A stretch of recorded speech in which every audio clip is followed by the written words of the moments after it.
So welcome, Joe Schiff. Thank you, man. Now, we talked a little bit about the role that you played. You know, you're a fellow in the Academy of Housing and Communities, which means that you are one of the few men and women in the country who have forged public policy and the direction of both housing and communities.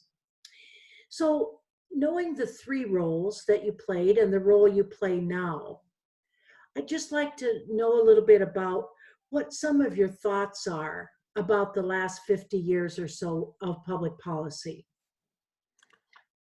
I would say to you that the biggest thing is the cylinders that we tend to create through the authorization and the appropriation process. So you've got public housing, you've got what they used to call the 202 program, which now is for seniors. At first it was for seniors and the disabled.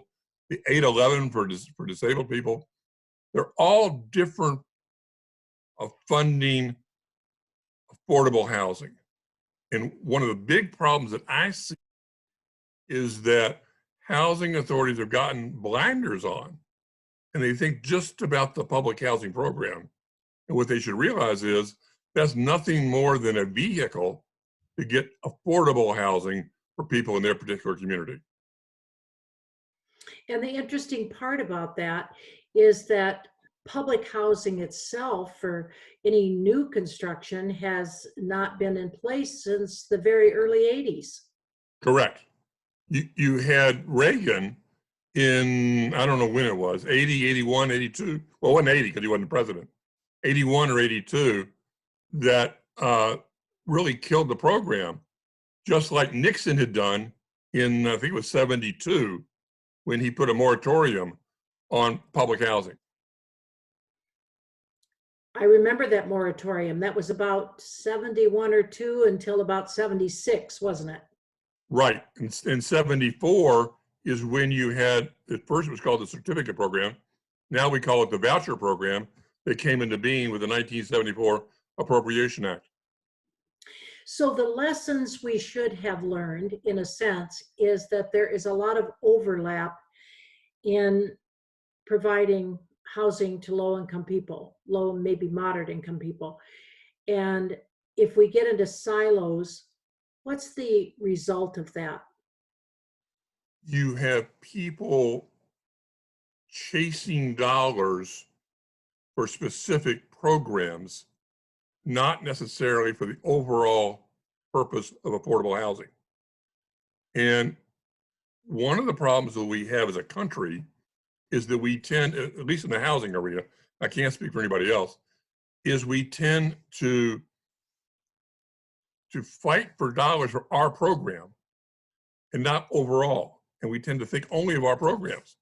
So I'm more concerned about how many people can we house in good quality housing than I am about a specific program. And I think we should be taking that perspective. Local housing authorities, that's who I work with, are all creatures of their local governments through a state enabling legislation. And they've all got jurisdiction under these state enabling statutes. They then in turn have contracts with HUD to manage various HUD programs. HUD doesn't house anybody.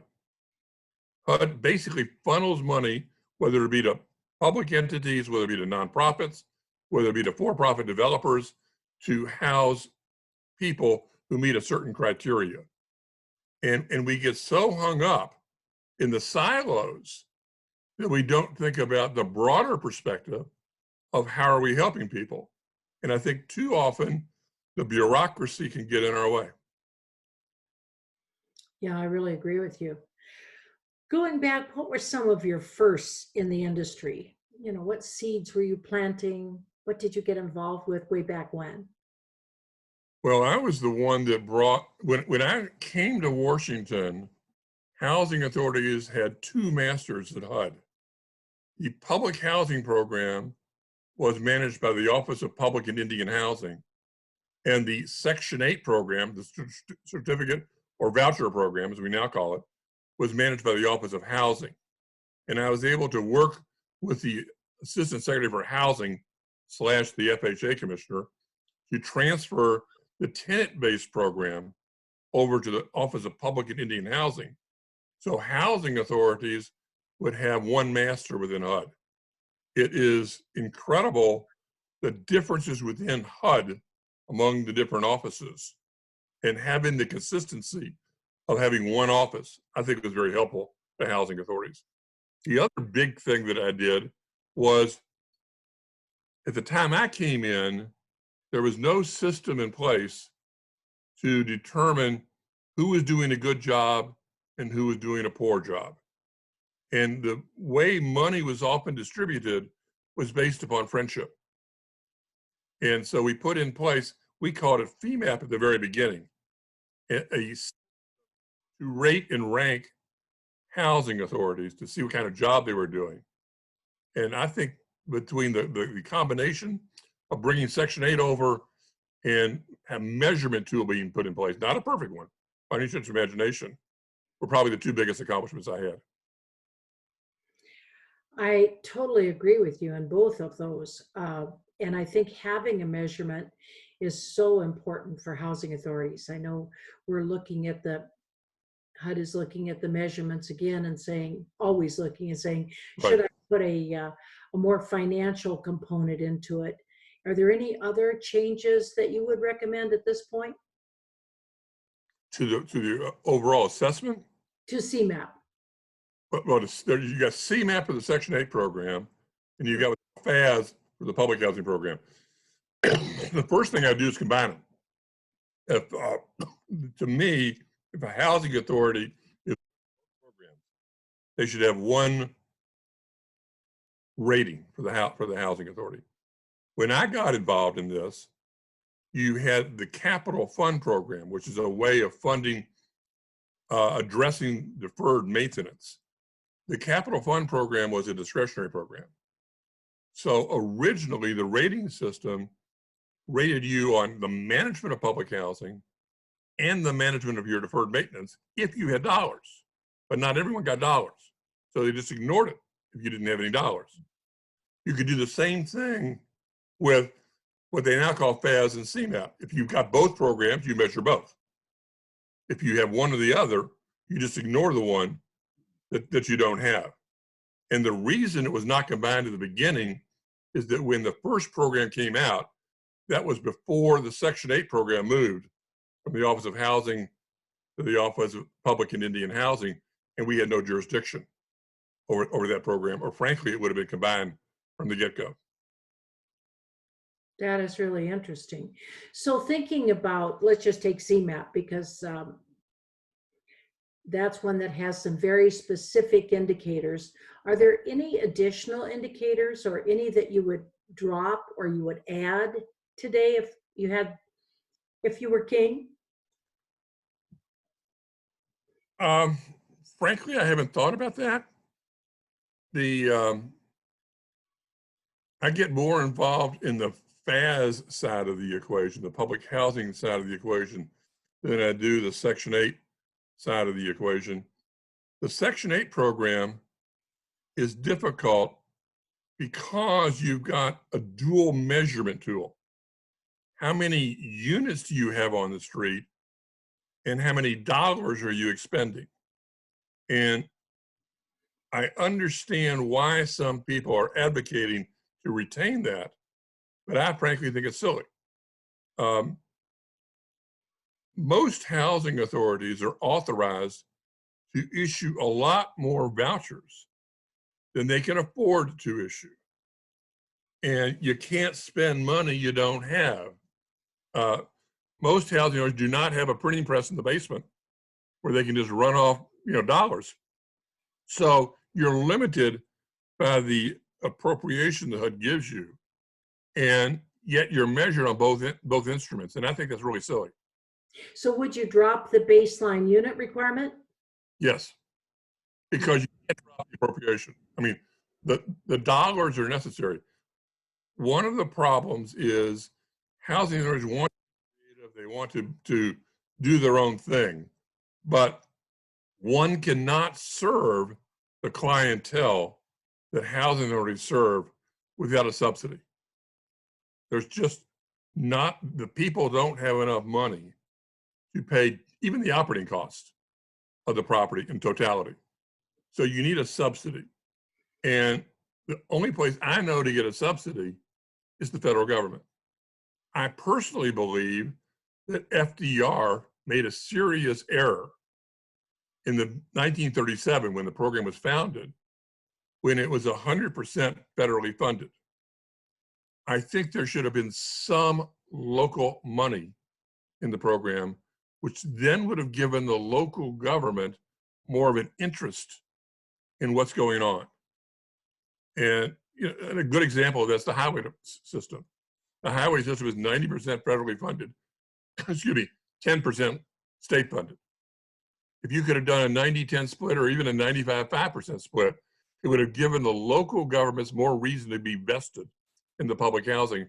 And all too often, local government basically says, well, that's a federal program, I don't have anything to do with it. And they won't do things to help public housing authorities provide a better quality of life for their residents.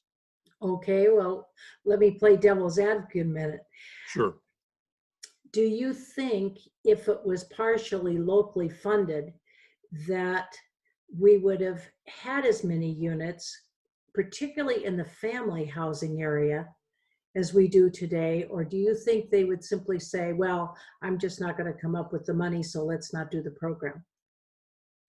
I think they would have come up with the money because of the demand. I find there's more interest in affordable housing at the local level than at the national level. And that the local pressure, particularly if the contribution was minimal, like I'm talking about, would have been there to force that contribution. The leverage would be tremendous. You'd be getting, you know, either $9 for every one or $18 or $19 for every $1 you invest. And that would be a tremendous incentive for the local communities. My problem is that I just see public housing in too many cases. The I use is it's an island, and we need to build two-way bridges to the community on the mainland, so that, for example, the police department, and I've seen this happen time and time again, will say, if we can just contain drug dealing to public housing sites, we're okay. And I reject that, because those are local citizens, just like anybody else is.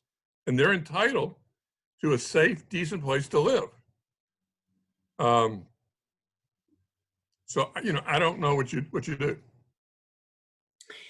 Now, I know you know a lot about this, and I haven't had a guest yet that I think can discuss it in the way you can. So I'd like to give a little background, like you to give a little background and maybe your opinion on RAD. I think RAD is a fabulous vehicle to get away from the public housing program if the numbers work. Sometimes meaning that the finances are there, okay? You can get a sufficient rent in order to pay operating costs, and there's enough money in there somehow, whether it be through borrowing or through reserves, to finance the improvements that are needed at this time. So Joe, explain to people just a little bit about what RAD is. So a lot of the listeners, you know, might be circle people, but don't know what it is. RAD was a program that came along, and I think it was 2012, through an Appropriations Act. There's not even a regulation governing RAD. It's strictly done by a HUD notice under, I believe it's the 2012 HUD Appropriations Act. It says, and RAD stands for Rental Assistance Demonstration. And let me stress that word, demonstration. Now it's up to, you can convert 455,000 apartments to RAD. What it does basically is it takes the public housing funding stream that you're getting today And that money is transferred over to the Section 8 program. And then you receive what's called a HAP contract, which is a Section 8 payment as a subsidy. Theoretically, it's the same number of dollars. Practically speaking, there's inevitably more money in RAD than in public housing. But I have two big reasons to support RAD if the dollars work. The first is there's a lot stronger political base for the Section 8 program than for the public housing program. So I believe that your chances of getting the funding are better, guaranteed, but better under Section 8, so that you can rest more assured that you're going to have the money to maintain the units.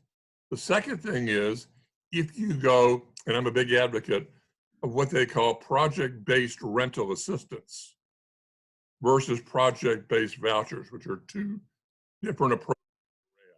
But if you go PBRA, you get away from the public housing program and the micromanagement of the public housing program. And so many housing authorities spend an inordinate amount of time on paperwork instead of on trying to provide quality living experiences for their residents.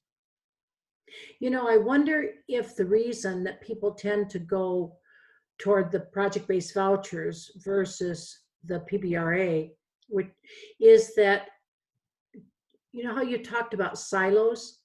Mm-hmm. Well, when you're talking about PBRA, you're talking about a different silo of HUD that they're not familiar with as much as they are with the PIH. And I wonder if that maybe impacts a little bit. The difference that I see is the PBV, the project-based voucher program, the housing authority can receive an administrative fee. They do not get an administrative fee on PBRA. And I believe that people are going for that administrative fee. Now, problem is that I believe the appropriation for PBRA is more solid than PBV. And if there is a proration, meaning you don't get full funding, if there's a proration of the PBV program, of the voucher program, period, okay? And when it gets down to the housing authority level, they're going to take money from that program and they're going to support the units that they own. And if there'd be a 5% proration, and if they have to take half of their money and put it into the properties they own under the RAD program, that would mean the proration would grow from 5 to 10%, using it as an example, okay? And it would hurt the tenant-based program more. And I am a fan of giving people the option of choosing where they live under the voucher program. And I'm afraid that you're hurting your program potentially by going that route. And I'm just very nervous about future funding. I think we can frankly forget about the administration proposals. It's not a function of this administration. Nan, you've been around as long as I have.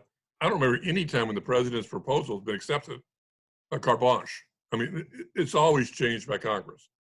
But when they change it, I think they're more likely to protect the private, now I'm being crass and crude now, but they're more likely to protect the program that the money goes to private developers, you give them political contributions, and the public housing authorities, because I don't know of a single public housing person that is a major financial player in the political arena. They don't have the resources to do so. And in the private side, the private developers, a lot of them, not all, but a lot of them are significant political players. So other than the fact that there would be maybe less, I don't want to say regulation in PBRA, because they still have to abide by 4350.3 handbook, I think. But right. What would be some of the real advantages, even on the monetary side, other than assistance? Some of the advantages from them from an administrative point of view. Well, after you finish the initial repairs that are required for the conversion, you no longer have to comply with Davis-Bacon, which can drive your costs up. You no longer have to worry about Section 3, although I find, frankly, the idea of hiring your residents to the degree they're qualified to be very attractive. It's just that in a lot of areas, HUD pushes you to hire them. You know, how can a lawyer hire a public housing resident? The degree of expertise the client, excuse me, expects from the lawyer is not capable of a public housing resident to provide, or an architect. On the other hand, a contractor has certain unskilled positions that he or she needs to fill, and filling those with the residents is good. You have more flexibility. You don't have, from a federal perspective, the procurement responsibilities that you may at the local level, because again, public housing authority is a state chartered institution, typically done with local government involvement, but you still got to comply with state law. But there's just a vast number of reports that one doesn't need to do. If you are in the voucher program, you still got to comply with all the voucher rules. You don't get away from those at all. If you're in PBRA, on the other hand, there are rules that you've got to comply with in the voucher program that you don't have to. The 4350 handbook that you just referred to the best of my knowledge, is the be-all, end-all of the PBRA program. Whereas in the public housing program, I don't know how many you got. I can tell you when I was sworn in, the day I was sworn into office, I abolished 13 handbooks and said, I'm going to abolish more. And I was unable to abolish a single additional handbook. I couldn't get the staff to identify, you know, what can I get rid of? The bureaucracy that's just grown up over the lifetime of the public housing program is intense. And I deal with it now, particularly in the RAD conversions, of where there are rules that may make sense in the main, but do not make sense in a particular situation. And they'll say, well, you can always ask for a waiver. Well, yes, you can ask for a waiver, but the hoops you've got to jump through to get a waiver are ridiculous. That's been an interesting discussion. Joe, what do you think is, or what do you feel is your legacy in all these years? Good looks.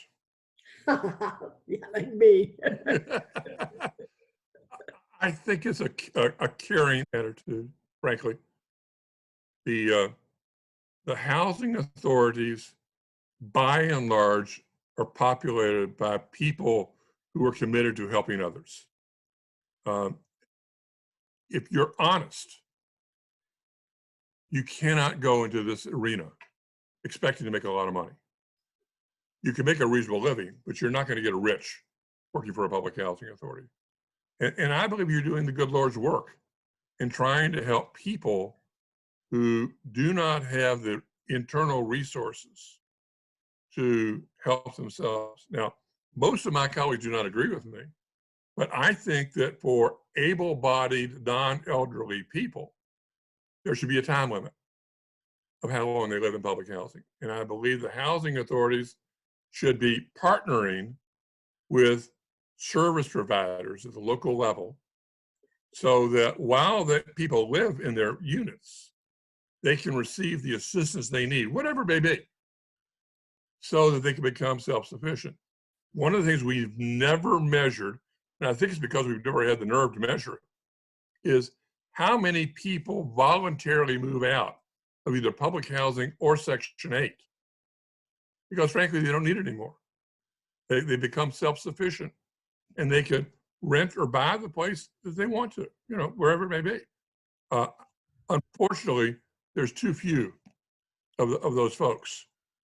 And there needs to be a lot more. And I think you need to incentivize getting to the point where there are more people who truly become self-sufficient after having had a respite in a public housing unit or a voucher unit, and have the ability to go on and help their family on their own. Do you think that had anything to do with the fact that they lowered the income limits? You know, that we started originally with 80%, went down to 50, and then went down to the extremely low income limit.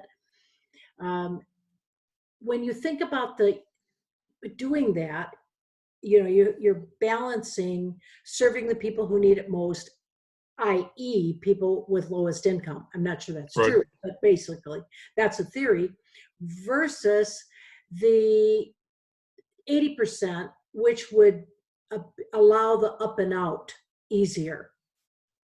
Well, if I had my druthers and I was the king, as you put it earlier, but what I would do is I would recreate the old 80-20 program, because I believe that there are advantages to the extremely low income people living with working families that set role models for them and where their children are interacting with one another so that they can see that there's something other than collecting government assistance. The reality is that you could still, under the law, house someone in public housing who's making 80% of the area median income. There's no one on the waiting list that are that high. And the last time I saw anything, which has been years now, the average person coming into public housing was at 17% of the area median income, not 80. And I'm guessing that the voucher program was similar to that. So we tend to give our assistance to the neediest, the financially neediest people, even though legally you could do up to 80% in the public housing program and up to 50% in the voucher program. You just don't have those people on the waiting list. And I think a lot of that goes to the undeserved reputation, poor reputation, not too many housing authorities. You have media centers that tend to set the tone for the program, and the big media centers are where the big problems are. So you have a New York City with all of the problems that the New York City Housing Authority has being magnified by the New York media broadcasting those problems all across the country. And I would wager a guess that if you did a survey on the street to describe public housing, a lot of people would describe high-rise family public housing, which doesn't exist. It doesn't exist, but that's the image they've got. That's the image. Public image of the public housing program is so poor that that's why I like to have the RAD program to get out. Yeah. And we're never going to get the capital funds that we really need to bring these into even code compliance for some of them. So no, you have members of Congress that'll say, all you got to do is get rid of one aircraft carrier and you can fund all these things. It's not going to happen. It's just not going to happen. And yeah, they're right, but it's not going to happen. no. Joe, you've worked with so many people. You know, you've worked with Congress, I'm sure, in that the roles that you've had at HUD. You've certainly worked with many of the secretaries of HUD. Do you have any stories that you could tell us from those days? Only if we go off screen. My experience has been the top leadership of HUD basically consists of caring people. The problem you have, and again, this is an opinion, okay, is there are two approaches to being a secretary. One approach is you represent the White House to your constituency. The other approach is you represent your constituency to the White House. So in one, you're arguing for more money, and the other one, you're saying, no, here's the money you're going to get. Well, the constituency always wants you to be their advocate to the White House. And sometimes that happens, depending on personalities. Sometimes it doesn't. I worked for a guy, Jack Kemp, when he was secretary, who would say anything to anybody. if he believed it was true. There are other people who get an order from OMB that says you're going to spend so many dollars next year, develop a budget based upon that fact, that just salute OMB and go on their way. The industry rejects that perspective, but it's a valid perspective. It just depends on what you perceive your role to be when you're secretary. And most people who are secretary, when they take over at HUD, have not been lifelong housers. They've not. And so they learn, and they've got to have staff. And one of the problems that we have today, in my opinion, is with the hyper partisan attitude in this town. It's extremely difficult to get people to work for you, and if they will, to get them confirmed through the process. It's really different today than when I went in. You mentioned my background. There's no such thing as a special assistant to the special advisor to the secretary that I was for a while, awaiting confirmation, because today you don't set foot in the building until after you've been confirmed. And there's this big wall. So when President Bush, the 41, decided to appoint me, the next day I flew to Washington and started working here. If that were to happen today, I wouldn't come to Washington from Kentucky until after the confirmation. And it makes a difference because the ones that are there on an acting basis sometimes are afraid to act without having the advantage of being able to talk to the person who's going to be there permanently, for fear they're going to do something that will anger that person. And then when that person gets in office, they'll be upset with them. So have you got any magic words or magic wand that you can wave to say, how are we ever going to get along together again? No. I've thought a lot about it, and the lack of civility is so disturbing. And it doesn't matter which side you're talking about, because they're both guilty. I mean, it's not one side or the other. They're both guilty. President Obama was treated poorly. President Trump's being treated poorly. I mean, it's a function, I think, of the attitude. A friend of mine who's in Congress today once said to me that part of the problem is the closeness of the division of the country, that it can tip either way, so that you fight more. I worked on the Hill as a legislative assistant to a congressman in the 60s, okay? I was an extremely young person, but I did that. And at that time, there were so few Republicans that the Democrats could pat us on the head and say, be good boys and girls. And we had no power whatsoever. Now you have such a close division. Today, you've got one chamber that's Democrat, one chamber that's Republican, and they're constantly hassling with one another, and that's up to them. So what do you think is the future of affordable housing? I wish there would be no need for it. I wish everyone could afford to go into the private marketplace and gain the housing that they want. But that is a totally unrealistic wish on my part. I don't know that the programs will be the same as we have today. I don't think they will be, frankly.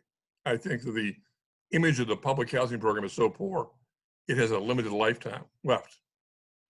But going beyond that, affordable housing is essential, because I don't think anybody is en masse going to make a large group of people homeless, which is what could happen.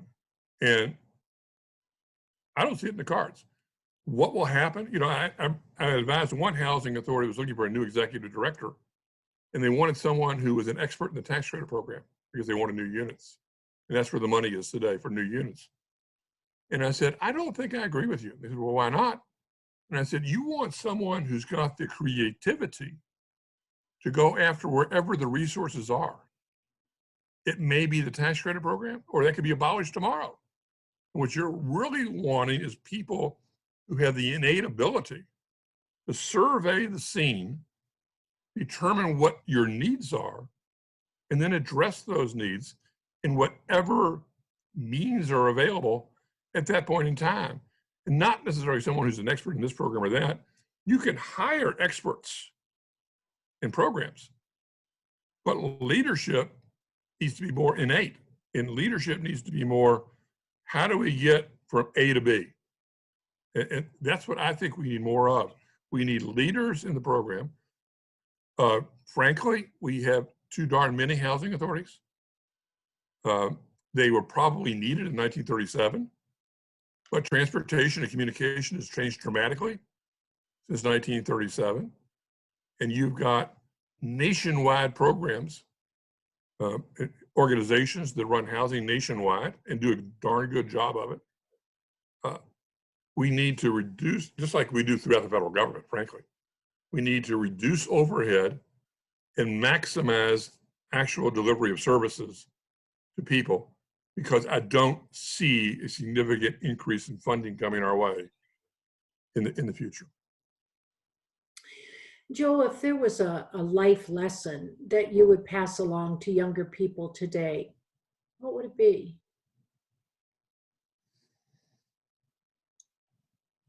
Consider affordable housing. It's God's work in helping people who need help. But understand that you're not just putting a roof over someone's head. You need to create an atmosphere that enables that person to help themselves. You can't spoon feed them.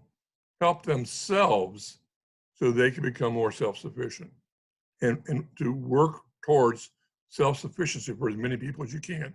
Not everyone's going to do it, but to try to help those who have a desire to do so to become self-sufficient. Well, you've just done a great job today, Joe. I really appreciate all of your opinions and your thoughts and your history. And is there anything else you'd like to say to the listeners? No, I just thank you for the job you're doing. I've enjoyed listening to your previous podcasts, and I'll listen to future ones. And I appreciate your commitment to the industry, not only when you were with your company, but now. Thank you.